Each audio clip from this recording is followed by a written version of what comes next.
SSS members, it's me Angel. Welcome sa aking YouTube channel.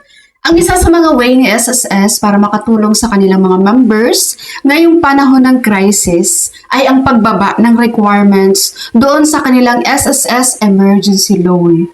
Ngayon yan po ang ating pag-uusapan.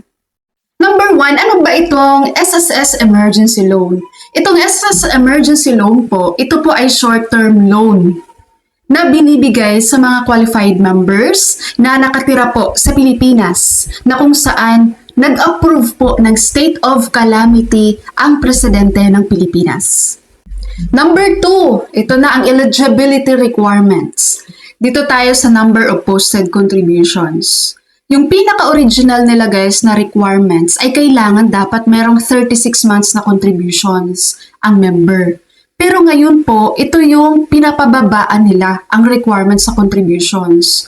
Ginawa na lang nilang 18 months contributions na kung saan ang 6 months doon dapat pasok siya within the 12 months bago tayo mag-apply ng SSS emergency loan.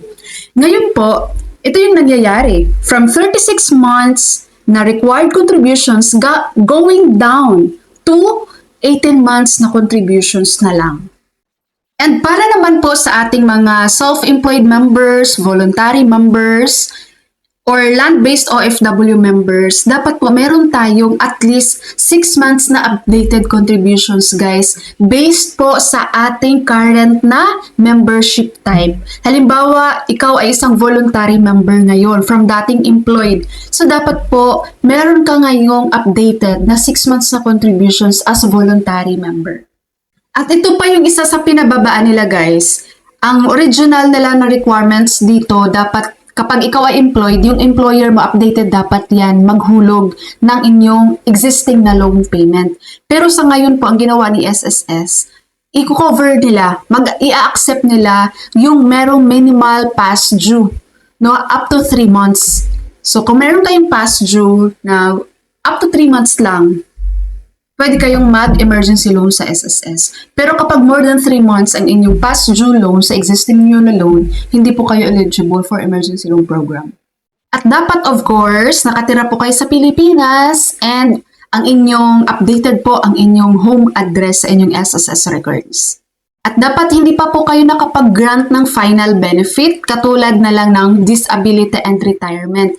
Kaya po ito pong SSS emergency loan program, para lang po ito sa mga active members, mga nagkukontribute pa po sa SSS. Kapag ikaw ay isa ng pensioner, hindi po kayo qualified dito sa emergency loan program.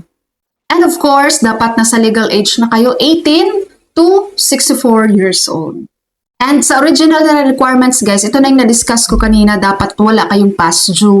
Pero ngayon sa bago nilang announcement na pinababaan nila ang requirements sa SSS emergency loan, yun nga po, i-cover nila yung merong minimal past due ng up to 3 months. Dapat updated ang inyong contact information sa inyong SSS online account at dapat meron po kayong active na DAEM sa inyong account. Number 3, paano ang pag-file nitong SSS emergency loan through SSS online account? Ayan, sa inyong mga online guys, hindi siya walk-in. Pag login mo sa inyong SSS online account, punta ka lang sa loan na tab. Tapos, i-click mo po itong calamity/emergency. And yun, i-fill out mo na yung mga details na kailangan dyan. Number 4, hanggang kailan naman ang pag-file nito? Sa ngayon po, nag-umpisa po ito noong December 10, 2025, ang acceptance ng applications, hanggang December 9, 2026. Number 5, magkano ang loanable amount sa SSS Emergency Loan Program? Kukunin po dito guys ni SSS ang inyong pinaka-latest na 12 months contributions. Tapos kukunin po doon ang katumbas ng monthly salary credit. No? I-divide po yon at ang makukuha po no, na average monthly salary credit, yun po ang maluloan nyo sa SSS emergency loan. Pinaka-maximum po ito ng 20,000. So 20,000 lang po ang maximum dyan. Number 6 sa interest rate naman, ito po ay 7% per annum. Yan po ang sa bagong implementation ngayon ni SSS. And number 7, the last but not the least, pagdating naman po sa payment nitong inyong loan sa emergency loan program, ito po ay 24 months to pay. Pero po, meron kasi itong 6 months moratorium, guys. Kaya meron siyang total na 30 months, no? Itong 6 months moratorium, pag na-approve na po ang iyong SSS Emergency Loan Program, hindi mo ayan agad bayaran, guys. May 6 months na loan moratorium po yan. After the 6 months, tsaka ka pa mag-start ng iyong loan payment. Kaya meron siyang total na 30 months, sa halip na 24 months lang ang amortization. At ang pagbayad nyo dito, lagi pong gagamitan nyo ito, mag-generate kayo ng PRN, no? Payment Reference Number, dyan sa inyong SSS online account. Alright, SSS members, if you have any questions, guys, just comment below, sasagutin ko po yan. Okay, so that's all for my video for today. Thank you so much for watching, everyone. God bless you all.